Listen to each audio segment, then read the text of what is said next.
안녕하십니까. 사전처럼 이용하는 민법 조문 찐 해설 시간입니다. 보시기 전에 구독과 좋아요 부탁드리겠습니다. 자, 126조가 나왔습니다. 권한을 넘은 표현대리. 자, 표현대리는 125조에서 무엇 표현대리라고 했죠? 무권대리지만 마치 유권대리처럼 본인에게 효력이 있는, 유효가 되는, 쉽게 말하면 무권대리 행위에 대해서 본인이 책임을 지는 무권대리, 그 표현대리라고 그랬고요. 125조 대리권 수요 표시한 표현대리를 봤죠. 자, 두 번째가 126조입니다. 권한을 넘은 표현대리라고 되어 있습니다. 자, 이 126조는 대리인에게 권한이 있어요. 근데 그걸 넘었어요. 예컨대 갑이 을에게 자신의 A 토지를 담보로 대출 권한을 줬어요. 갑이 을에게 A 토지 서류를 넘겨주면서 이거 가지고 은행 몇 군데 다녀가지고 조건이 제일 좋은 은행하고 담보대출을 좀 받아와라. 이렇게 권한을 줬어요. 물론 서류 다 줬겠죠. 근데 을이 그 서류를 가지고 매각을 해버렸어요. 자, 을은 담보대출 권한이 있었는데 그 권한을 넘었죠. 문제는 병이 을에게 매매 권한이 있다고 믿어. 그리고 그 믿음이 정당해. 왜 정당하냐? 갑이 을에게 담보대출 권한을 수여하면서 교부한 서류들이 있어요. 뭐 위임장이라든가 인감증명이라든가 이런 서류. 그 서류를 봤더니 예컨대 위임장, 갑은 을에게 A토지 담보대출 일체 권한을 위임한다. 이렇게 써 있어야 되는데 그렇게 안 써 있고 이렇게 써 있어요. 갑은 을에게 A토지 거래 권한을 위임한다. 거래에 관련된 권한을 위임한다. 이렇게 만약에 써줬단 말이에요, 갑이. 담보대출 권한을 부여하면서 위임장에다가 넓게 갑이 이렇게 담보대출을 받아와라. 이게 수권행위야. 근데 위임장에는 거래 관련 사항을 위임한다. 이렇게 써줬어요. 그럼 병의 입장에서는 을이 제시한 갑이 써준 위임장을 봤더니 이렇게 써있다면 아, 을에게는 매각 권한이 있구나 라고 믿을 수밖에 없고요. 그죠? 그 믿음이 갑이 위임장을 이렇게 써줬으니까 당연히 그렇게 믿을 수밖에 없죠. 정당하죠. 이런 경우에 성립하는 게 권한을 넘은 표현들입니다. 그래서 조문이 이렇게 되어 있죠. 대리인 을이 담보대출 권한 외의 법률행위 매각을 한 경우에 제3자가 누구예요? 직접 상대방 병이 그 권한, 즉 매각 권한이 있다고 믿고 그 믿음이 정당하더라. 즉 갑이 서류를 저렇게 써줬더라. 위임장에다가. 그럼 병은 믿을 수밖에 없더라. 그죠? 그럴 때 본인 갑은 그 매각 행위에 대해서 책임을 진다. 이게 권한을 넘은 표현들이가 됩니다. 따라서 권한 넘은 표현들이가 성립하려면 당연히 을에게는 권한이 있어야 되죠. 그죠? 일단 권한이 있어야 돼요. 기본 권한이라고 부릅니다. 이 기본 권한이 있어야 되고요. 그걸 넘는 대리행위가 있어야 되죠. 당연히 이 법률행위는 대리행위여야 됩니다. 갑을 위한 것임을 표시해야 되겠죠. 그리고 상대방에게 뭐가 있어야 돼? 정당한 이유가 있어야 되죠. 이 정당한 이유가 뭐예요? 선의 무과실을 말하겠죠. 왜? 을에게 매각 권한이 없다는 것을 전혀 모를 거 아니에요. 병은 갑이 위임장에다가 A토지 거래 관련 사항을 위임한다라고 써줬기 때문에 병은 을에게 매각 권한이 없다라는 것을 전혀 모를 거 아닙니까? 그러니까 결국 병에게 정당한 이유가 있다라는 말은 병은 선의 무과실이다 이런 뜻이에요. 125조에서는 대놓고 그랬잖아요. 제3자가 알았거나 알 수 있었을 경우에는 그러하지 아니하다. 그래서 제3자는 선이 무과실이어야 되는구나. 이렇게 다이렉트로 해석이 되는데 126조는 상대방이 알았거나 알 수 있었을 경우에는 그러하지 않다. 이렇게 안 해놨고요. 그냥 상대방에게 정당한 이유가 있을 때 본인 책임지다. 그럼 정당한 이유가 없다면 책임지지 않는다. 정당한 이유가 없다. 이게 무슨 뜻이에요? 125조에서 봤던 상대방이 알았거나 알 수 있었을 경우 이걸 말하는 거예요. 상대방에게 정당한 이유가 없다라는 말은 상대방이 알았거나 알 수 있었다라는 뜻입니다. 이럴 땐 당연히 본인은 책임지지 않는다. 이렇게 되겠죠.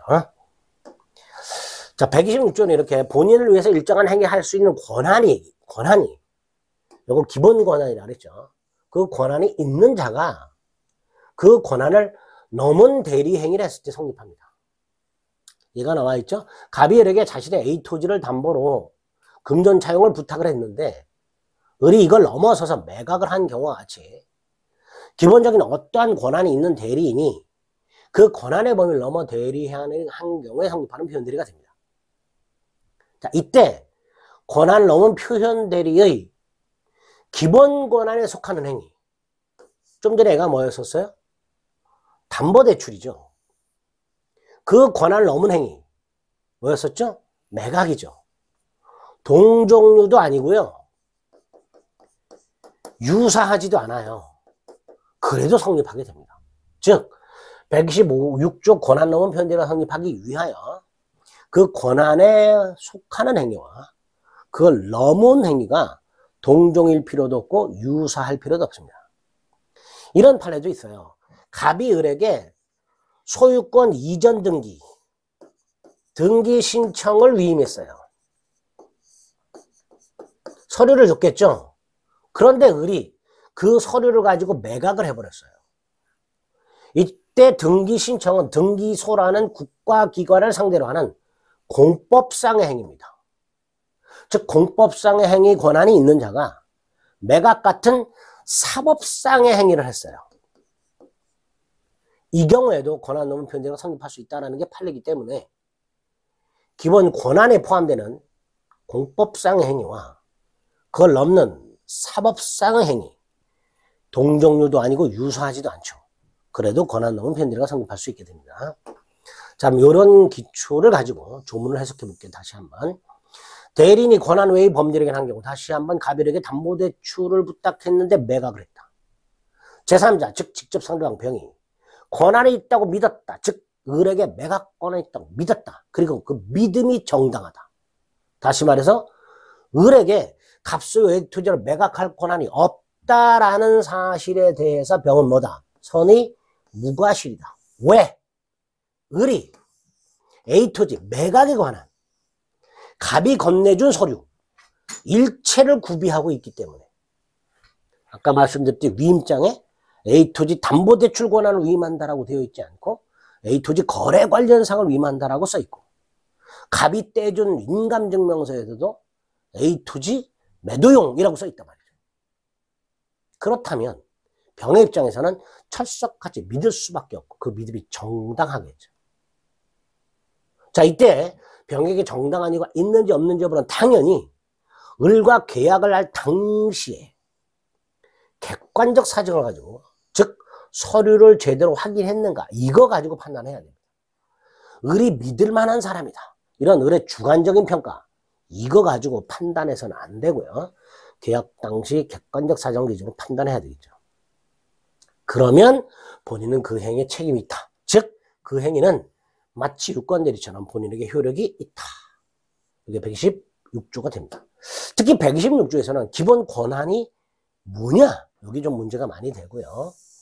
126조가 성립하려면 기본 권한이 있어야 되기 때문에 처음부터 아예 기본 권한이 존재하지 않는 경우 이때는 126조가 성립할 수가 없겠죠. 그러나 그 기본 권한 속에는 당연히 법정대리, 임의대리 들어가겠죠. 법정대리나 임의대리를 기본대리권으로 해서 그걸 넘었다.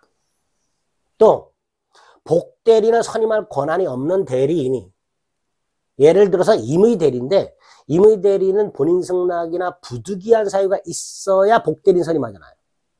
그런데 본인 승낙도 없고 부득이한 사유도 없는 임의 대리인이 복대리인 선임한 경우. 두 번째, 대리인이 대리권이 소멸한 다음에 복대리인을 선임한 경우. 이런 경우에 그 복대리인 선임 권한이 없는 대리인이 선임한 그 복대리권도 기본 권한에 해당될 수 있게 됩니다. 이렇게도 출제가 됐죠. 권한을 넘은 표현대리 기본대리권에는 대리인에 의하여 선임된 복대리권도 포함된다. 그 대리인에게 복인권이 있냐 없냐를 떠나서 대리인이 선임한 복대리인의 권한도 대리권이잖아요. 그것도 126조의 기본 권한에 포함이 되니까 그 복대리인이 권한의 범위를 넘었다. 그럼 126조 표현대리가 성립할 수 있게 되는 겁니다. 자주 등장하는 지문들입니다. 민법 129조의 표현대리를 기본대리권으로 하는 126조 표현대리는 성립할 수 없다. 틀렸습니다. 일단 대리권이 소멸했어요. 대리권 소멸 후에 대리행위가 있었어요. 그런데 이 대리행위가 요 소멸한 대리권의 범위를 넘어버렸어요. 가위을에게 담보대출 권한을 줬는데 을이 일을 안 해. 그래서 갑이 담보대출 권한을 철회를 했어요. 숙권행위 철회. 그럼 을은 담보대출 권한이 소멸했죠. 을이 담보대출 권한이 소멸한 후에 갑이 회수하지 않은 서류를 가지고 매각을 해버렸다. 그럼 이 경우에도 126조 권한 넘은 표현대리가 성립할 수 있게 됩니다. 즉 을이 대리권이 소멸한 후에 그 소멸한 대리권의 범위를 넘은 무권대리를 하는 경우에도 권한 넘은 표현대리가 성립할 수 있고, 이거를 129조가 권한 소멸 후의 표현대리입니다. 대리권 소멸 후에 표현대리를 기본대리권으로 한다라는 말은 129조의 표현대리를 기본대리권으로 한다라는 말은 대리권이 소멸한 후에 무권대리가 있고 그 무권대리 행위가 소멸한 대리권의 범위를 넘었다. 이런 뜻입니다. 이럴 때도 권한 넘은 표현대리가 성립할 수 있다. 권한 넘은 표현대리의 기본대리권은 그 권한을 넘은 행위와 무권대리 행위와 동종류일 필요가 있다 없다? 없다 그랬죠. 틀린 질문이 되죠. 상대방이 대리인에게 대리권이 있다고 믿을 만한 정당한 이유가 있냐 없냐? 언제를 기준으로 판단한다? 행위 당시를 기준으로 판단하고요. 행위 이후 사정은 고려하지 않습니다.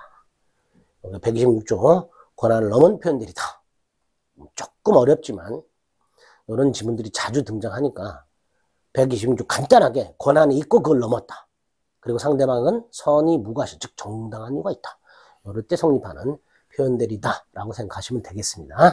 자, 126조 살펴보셨습니다.